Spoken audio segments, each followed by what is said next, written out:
Welcome to another edition of the eSpot with Camille. The eSpot is your location for the latest in entertainment, beauty, and design from the people who make it. Thanks for joining. Hello, welcome everyone to another episode of the eSpot with Camille. I am your host, Camille Cower, and I cannot wait for you to meet my guest. Her name, messing up already. Their name is M. Woods. Please forgive me. I will make this mistake quite a bit. I'm horrible with pronouns. That's my disclaimer. I'm going to put it out there. So there it is. Truth, truth and transparency. M. Woods has over 14 years of experience in the film and television industry with an acute concentration in the world of production, managing and coordinating films, commercials, and pilots, major studios like Warner Brothers, HBO, Netflix, Paramount. The list goes on and on. Script edits and storyline and character synopsis, dialogue punch-ups for writers and directors. M has provided copy edits for numerous clients, included but not limited to Scholastic, WC3, Netflix, ABC. Again, the list goes on and on. Just check her IMDb. I swear, check their IMDb. You'll see the list goes on and on. Without any further ado, and before I keep messing up with the pronouns and so on, please bear with me. I'm so bad at this naturally. Blame it on dyslexia, blame it on ADHD. I really have no good excuse, but I'm working on it. So without any further ado, please meet my guest, M. Woods. I'm so excited to have you. Hi, how are you? I'm great. How are you? It's so much harder to, like, in abstract world, to think of a person as a they and a them as a new concept, for me anyway. Don't worry. And you're my first as a guest. So honored. That I know of, actually, now that I think about it, because who knows what happens? A lot changes in a year. We're going to have to do a deep dive later and find out. Yeah. Where are they now? Exactly. So without any further ado, please tell everyone, how did you even get started in the film industry? I started, I was a big theater nerd in high school and all that. Was like a singer, did all these things, but I was super shy. And then when I got to college, I started taking writing courses and was going to go playwriting, ended up getting a master's in screenwriting, and then wanted to be in the industry somehow, but just sort of lost, I wasn't really enjoying writing that much anymore. Mm-hmm. And I ended up just, working at a restaurant, PAing occasionally here and there, and not really, kind of not having direction. Mm-hmm. And then one of my friends was an APOC, an assistant production coordinator on Army Wives in Charleston, South Carolina. And they had a PA quit, and she was like, can you come, do this? And I was like, yeah, put in my notice at the restaurant. And it was a really nice restaurant. And I was looking at my paychecks, and I was like, man, I think I can make this work. I can take this pay cut. It'll be fine.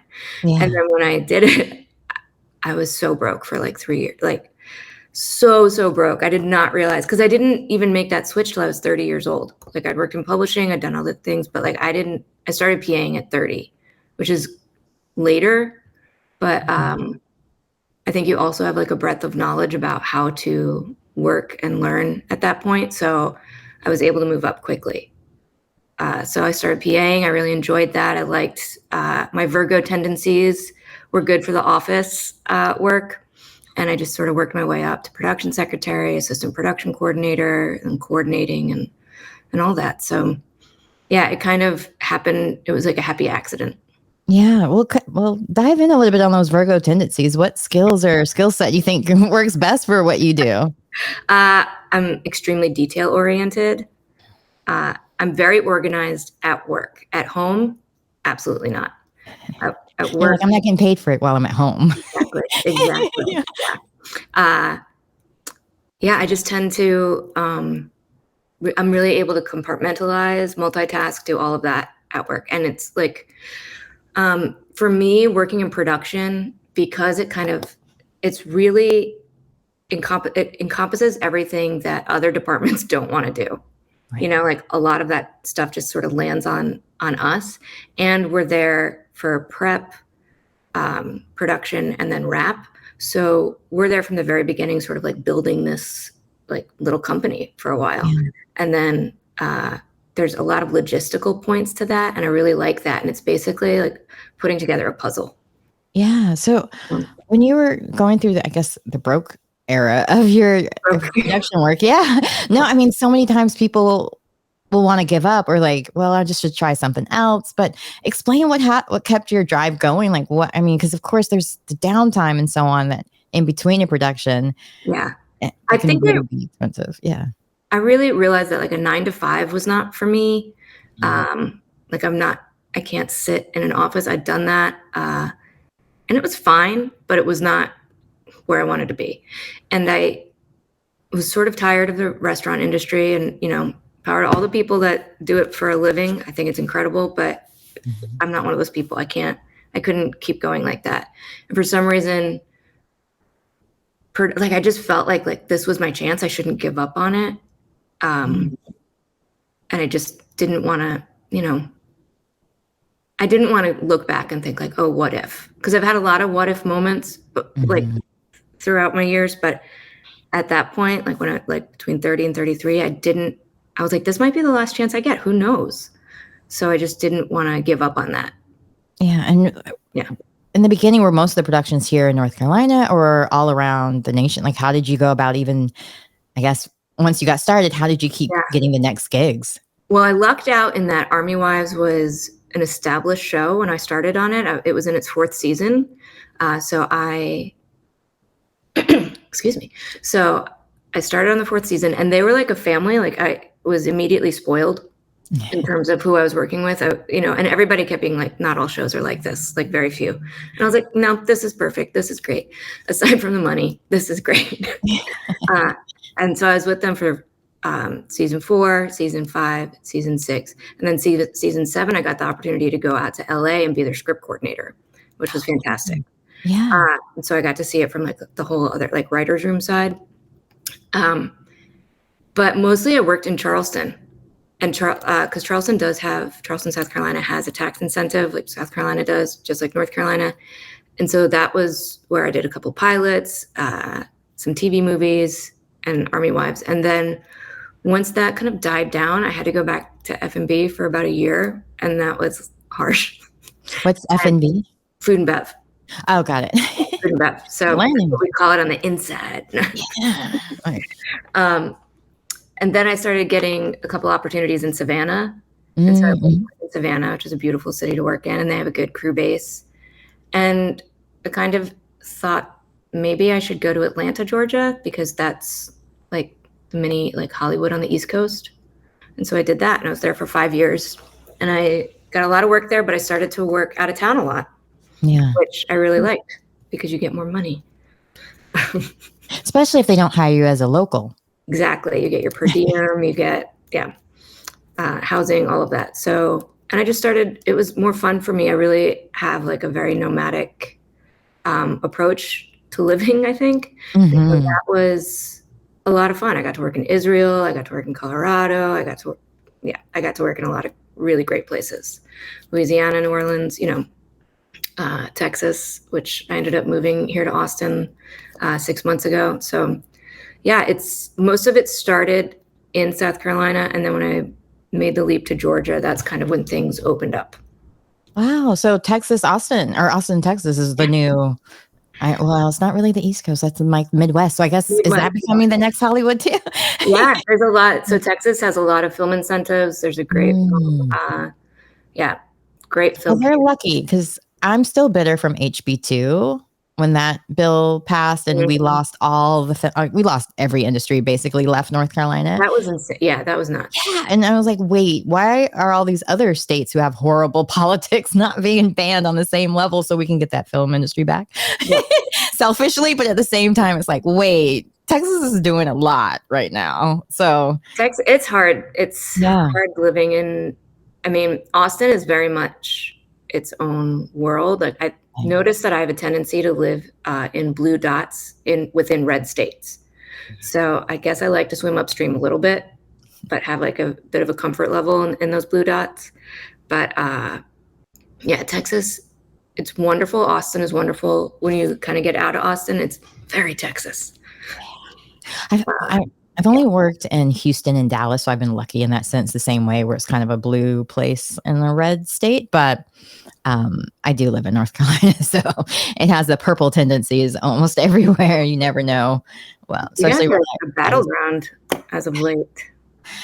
I have the amount of anti-anxiety medication I have to take coming up for this election. It's like we have the governor and the president. That's really scary. Oh my and the school superintendent. But thankfully, my daughter only has 2 more years of school. So I'm hoping the homeschooler who's never had any children in school systems doesn't do too much damage if she happens to win. But neither here nor there. I love that you've worked on so many different things and you've done so many different positions as well, because not only with script supervising, but with production coordinator. Can you share a little bit like which of those you like better, or the joys of being able to wear multiple hats? Because I think sometimes people are always told you need to stick in a particular niche. Hello, Beyoncé. But obviously we're learning that you can have multiple interests and be great at a lot of different things. Yeah. First of all, my vinyl record of Cowboy Carter arrived on Monday, and it is amazing. That's what I was listening to right before we started. Oh, really? In case you were like, why is she listening to gospel? It wasn't. It was Beyonce. She sings Latin. Okay, we won't get into it. This is amazing. All I know is just like a quick commercial break, not sponsored by Beyonce, but have to out myself on this. I was not a big Beyonce fan. I was more of a Rihanna girl. Like I was holding out for that album that's never going to come. I've now realized. And I switched teams after this album. Like this album was so good because I'm not a fan of country music after being traumatized at an all-girls Southern Baptist college. That'll do it. Like the change of a banjo. And I'm like, So I was like, there's no way I'm listening to a whole album. I've listened to it every single day, all day, every chance I get. So kudos, you did it. Yeah. I mean, I'm a white person, as people can probably tell, and it's inspiring to me. So I can't even imagine. I know, shocking. And I was born in Louisiana, so there's that other element of like, oh my God, she keeps shouting out Louisiana. So, nice. All right. Yeah. Well, yeah, it's just I can't even begin to like go like how inspiring it must be for people, like people of color. Like it's mind blowing, and it's so smart. Every decision she made is so there's meaning behind everything. It's incredible. It's tasteful. It's like, it's not just like, oh, this has meaning, but it's loaded and it's not, it doesn't connect emotionally, like sometimes like you're reading like a biography or something and you're like, this is really boring, even though this is all true. Like this is like passionate and beautiful. So complete opposite, because the Renaissance album I did not listen to. So I heard the TikTok enough, like I felt like I heard the whole album through TikTok. So I didn't need to, but now I'm feeling like, okay, let me go back and see that. And all the people that were like, you got to go see the movie as soon as it comes out. Okay. You guys were right. I'll go do all the things. I was wrong. I just feel like I have to out myself on that. And since you brought it up, but, so back to you, since you're also doing all these multi things like Beyonce. Just kidding. Yeah, pretty much. We have the same birthday. Yeah, like if Beyonce can do it, don't make me stick in just one lane. We can all exactly. We share the same birthday, so maybe it's something about September 4th. Those Virgos. Yeah, my Bay Day, I call it.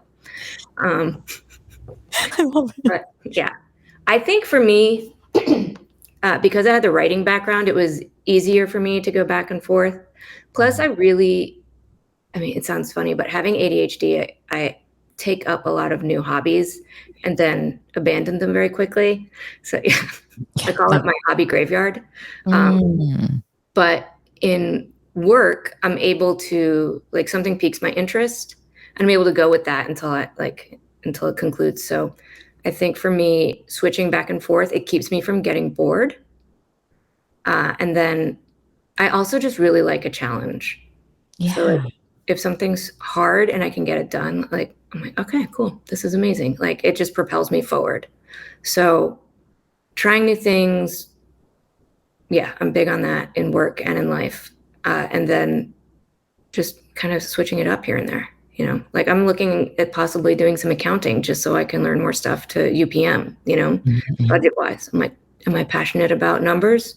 No, but could you be a tax accountant? No, but do not let me do your taxes. This is a PSA for everybody out there. You do not want me doing your taxes. No. Me either, for that matter. Yeah. This is not Yeah, welcome to the tax line. No. But I think it's great to learn that type of thing. And I think it's just good to have stuff in your back pocket, like, because you never know if you're working on a super small project, you might need to wear a ton of hats. If you're working on, a low budget film or just like somebody like a friend's passion project, you're gonna need to know how to do a lot of different things, the tech, like the camera work or sound, acting, but not a lot of people know the back end stuff. And so for me, it just seems like it makes sense for me to sort of fill that role. Yeah, no, I love that. And I love that you started a little bit later in life too with that, because they make it seem like Hollywood is just a youth's game. Like it's only the young people that really can get into it. Like you had to start early, Right. and that's not the case. And I mean, I feel like I've worked more as I've gotten older than I did when I was younger, but it also might have been the lack of opportunities because of a certain complexion. But here we go. I do want to talk to you a little bit, because we were talking a little bit about this off air, where you have worked with children on some of your projects, and we both have watched that heartbreaking documentary, Quiet on Set, which I don't know if I'll ever think of that term the same way anymore when I'm on set anymore. But no, I know. Yeah. But I'm curious, because you did work on Spy Kids Armageddon, and you've worked with other films where they've had children in it, I'm sure. But what are a lot of the things that they kept kind of repeating is that nowadays there's a lot more parameters in there, more safety nets to make sure children are safe on set. And since you're the kind of like the person they would go to complain about those kinds of things and so on, what can you share, not only for people who are interested in getting into the industry and maybe a little set off from seeing the documentary, but also it's definitely off-putting of like crew members, like how can they make sure they're aware of that? Because I mean, it is an adult's playground in a way, but when children are there, you gotta, you have to step in that role model role in a way. Yeah. And there's like a fine line between someone being friendly and someone being creepy. Yeah. Obviously, we don't background check in the film industry for the most part, so you never know who you're. Well, some do actually. Well, some positions they do. To your point, I know I just worked with Netflix on Spy Kids, and then a lot of other studios are doing this. We now usually submit a list of people to be background checked that are going to be around the children that are cast. And that's just one of the things they do. We also have a child labor coordinator who has to be on set every time a child is rehearsing or filming that day, aside from the guardian. So the child will have a guardian on set, then they'll have the child labor coordinator that makes sure the hours that are being worked and the breaks and schooling, that type of thing. Then we have the tutor, unless it's summer. But depending on where the child is coming from, which state, like the laws differ. But we have those three things. All of them are background checked, except the guardian, because it's their guardian. But tutor, child labor coordinator, background checked. Then we usually have the director, first AD, the base camp PA, hair and makeup, pretty much anybody that's going to be in close proximity to the child throughout the day, like the cinematographer, the sound people, like anybody who's going to be doing last looks, that type of thing, they get background checked now too. Okay. And it's it's not just like the one, like it takes weeks. It's intense, which I think is great. Yeah, no, I mean, just with for like being an adult, and my child no longer works in the industry, but like even just adding in the intimacy coordinator, I thought was huge.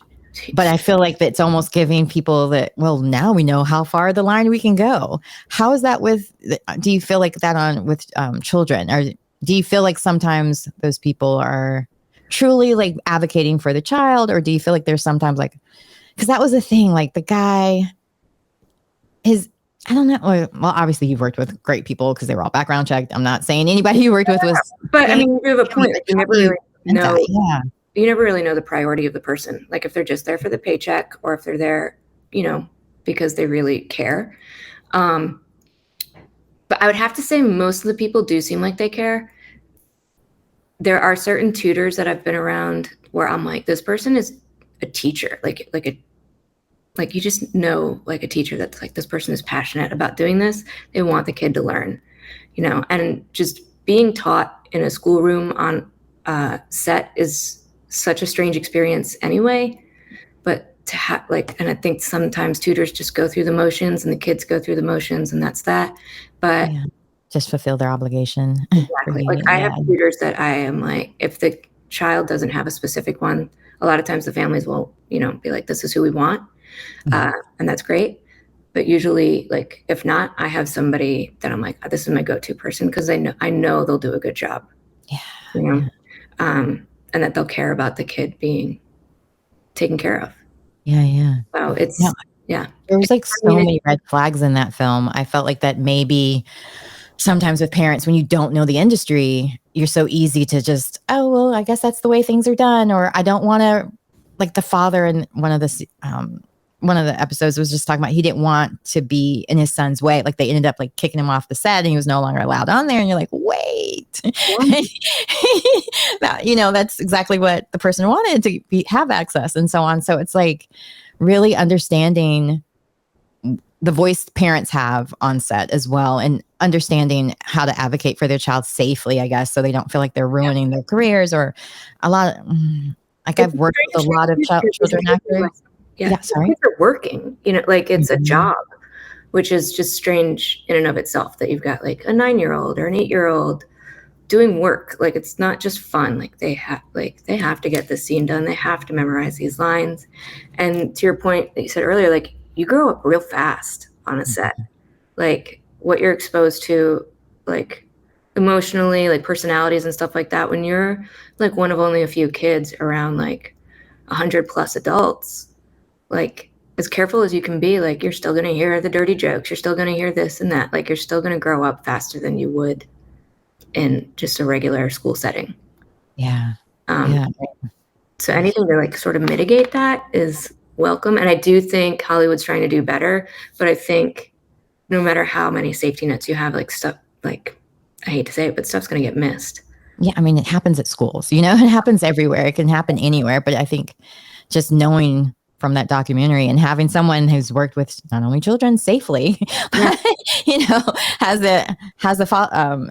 can understand from both sides of it, in the sense of like, I've worked with great people. This is what to look out for. And also when you're in smaller markets, it is like a family. You don't really have I feel so naive in a way that those kinds of things can happen, because I've always worked on sets where it felt like a family and everybody was looking out for each other, and the children were like all of our children, we all cared for them like they were our kids, and would make Hollywood magic for them sometimes. Like if they had to work on their birthday or a holiday, like they did all the things. Like it was almost the most amazing experience. I loved it for my daughter when she was younger, but now that she's older, I'm kind of like, I don't trust them because she's 15.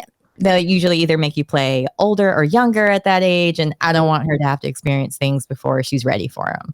And whether it's your first kiss or talking about your body changes and different things that they'll have sometimes children actors talk about. A lot of times it's very pointed topics that they either haven't experienced yet, or it's strange. I will say the Spy Kids set was, I think, a lot of fun for the kids. That group of people is just, they work together for so long. They're making movies for kids. Like they're having a fun doing it. So and it's playing superheroes. Like what kid wouldn't want to do that? Exactly. And get to play fly and go. I mean, granted, I think I would have a little fear of heights maybe the first time around, but that's what stunt coordinators and so on help out with. Exactly. So moving forward, I know that I've heard a little story that you might be expanding the different services you're doing, where you're also performing a little bit of voice acting. I do. Yeah, I took some voice acting lessons. So my friend Amy Harmon and I have a podcast. Amy was, sorry, my dog's barking a little bit. Okay, she's a cute dog, or he. He's a very manly man. Wait, what is it? Maltese? I just saw a little bit of it. It's a Couton. We're disrupting his nap time, I guess. No. But yeah, Amy and I started a podcast, and I sort of got some whispers about some voiceover work. And so I started taking voice lessons to just learn how to like record ads and stuff like that. So I haven't done too much of a deep dive yet, but I'm hoping to sort of break into that more. From my understanding, people tell me I have a calming voice. So yeah, maybe I'll do ads for like sleep medications or I don't know. I wasn't thinking anything like that. Bedtime stories, you know, like, yeah. Wait, what was the second one? Bedtime stories. Yeah. I'll get your kids to pass out. Don't you worry. Well, that's one. So much like yourself, I was like, okay, the joke is black doesn't crack, but I'm like, eventually it does. And I'm going to have to need something else to do that's not just in front of the camera. And I was looking into voice acting, and then I was like, oh yeah, but I'm still dyslexic. So how does that work? And, you know, and so plenty of takes and stuff like you do. You can do it from home. That's what I was like, yeah. So they don't even know how many takes you take and so on. Exactly. Most of the auditions are self-taped too. Same kind of concept in that way. So I'm glad that you're looking into it. And if you have any tips you can share. Yeah, I'll send you some stuff offline. Perfect. Yeah. Because I think during the pandemic. Okay. No, go ahead. Sorry. Oh, I was telling Amy one tip that I learned is, you know, if you get parched, eating, like speaking, or if you get like a lot of saliva, sorry, gross stuff, but a lot of voice actors will keep a little bag of Granny Smith, like sliced Granny Smith apples, and they'll take bites of that, and that makes it go away like instantly. Oh, yeah. Good so to know. If you're in a recording booth or anything like that, have some Granny Smith apples close at hand. Great tip. That's one tip I've not heard. I was going to share that one of the only reasons possibly to be in SAG when you live in North Carolina is now they offer a lot of virtual classes, and one of them was some voice acting classes with different voice over actors. Awesome. And they had some that were from the audiobook side of things as well as from like animation and regular like ADR stuff and so on. And it was interesting just to hear like there's so many different options. And I interviewed the lady that's like the Alexa voice and does like there's so many options. Like even in the health industry, being the person that says these are the COVID protocols, like she did that for some of the like answering services and so on. Like oh my God, sorry, my ringer is off on my phone, but not on my watch. No, my reel like highlights, like I do like a little bit of audiobook reading, and then like it's not commercial work, but like in-house stuff, you know, like if you're doing like sorry, my brain's not working. No, yeah. If you're doing directions for like a new hire or something like that. Yeah, like the industrials. It's like, okay, like I'm going to walk you through this tutorial, like that type of thing. So not the most cutting edge, exciting stuff, but the audiobook stuff is pretty great, actually. Yeah. So I'm hoping that'll work out. I need to like post my reel and do more work on that end of things, but I haven't really done that yet. I need to. So this is actually a good kick in the butt for me. Thanks, Camille. Hey, that's what I'm here for. eSpot exclusives.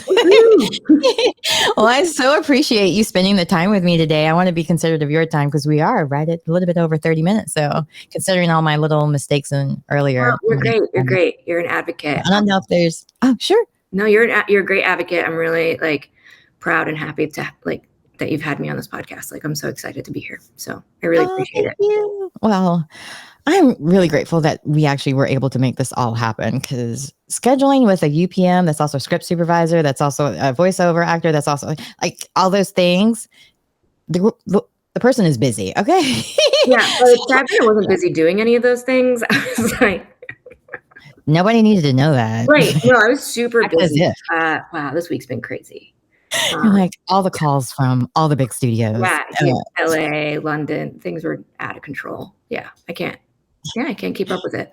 So you're the one crew person that's working a lot right now because it's been kind of slow. And I really have all the fingers crossed that there's not a strike possibly happening again. I don't know. Like things are looking good, so but there won't be one. But fingers crossed. All of them. But I do want to be considerate of your time. So is there anything else that you would like to promote, talk about? We talked about Blurtle. Make sure you guys follow, subscribe, Blurtle. Yeah. The podcast with Amy, who was my last week's guest. Yeah. we have a podcast where we make fun of each other and our Wordle guesses. And we say it's a little bit nerdy, a little bit dirty. Or our new favorite thing is head in the clouds, mind in the gutter. But it's just fun. It's just nerdy. We just talk about the New York Times Wordle puzzles, and then we usually get off track because we both have ADHD. So, hello, welcome to. Well, I have ADHD too. So, if you ever need a third, but I've never done a Wordle. I was about to say Blurtle, because I've never done one. One day I'll have to look into it. Don't worry. Sometimes I'm like, ooh, I want to do everything because everybody else is doing it at the same time. And then sometimes like, I'm going to be different because I'm dyslexic. So word games are not in my real house. Like I could be missing the words to make them fit. So no, I get it. Well, I'll try it out. Trying to think if I have anything else going on. No, just trying to get into some commercial work and trying to work sort of in the Midwest. I haven't worked in New Mexico yet, hoping to get to work there, or Oklahoma. So we'll see. Yeah, we'll wait and see what happens. Put some good energy out there. Definitely all the good vibes. Make sure you follow, like, and share this episode if you loved it, because why wouldn't you? All the great things we learned today. And make sure you subscribe and like and all of the things over at Blurtle as well. They're on Instagram and, of course, everywhere that you can get podcasts from, as is the E-Spot with Camille. And if you're not sharing this, what are you doing with your life? Like, come on, be a part of the party. Yeah, this is time. Right? If she's got time, you got time. Yeah. Guys, pull it together. I did it again. If they have time, you have time. See, this is the hardest part, is because I'm just fine. I only came out as non-binary, like, so the listeners know, like a year ago. So I get my own pronouns wrong. Okay. The pressure of that. I'm working. Yeah. Everybody's working on it. So. And it's hard because you still, like visually, I would just automatically assume a certain gender. So it's like, I want, so it's just like automatic, but I have to like make my head actually think, no, don't go with what you're looking at. Go with what this person identifies as. And my apologies. No, you're great. Don't worry. You're doing great. Words have power. So I just like to make sure that I'm using them for the greater good. And I'm glad that you gave me that pause. And so everyone else out there also knows that you can just own, as long as you own it and apologize. It's as long as you're trying, everybody should be given a little bit of grace. Thank you. That's the part. Unless you're voting for a certain person, then you deserve. No, I'm kidding. Just subscribe and like anyway, but I worry about your mental health. Let's get these numbers up, but if you could maybe not vote in the next election, that would be great. Yeah, just skip it. That would be great. Take a day off. Enjoy it. All right, again, thank you so much, M. Woods, for joining me today. I love chatting with you. And this episode will be out Thursday. So again, see you guys soon. Thanks again for tuning in to the E-Spot with Camille. Yay.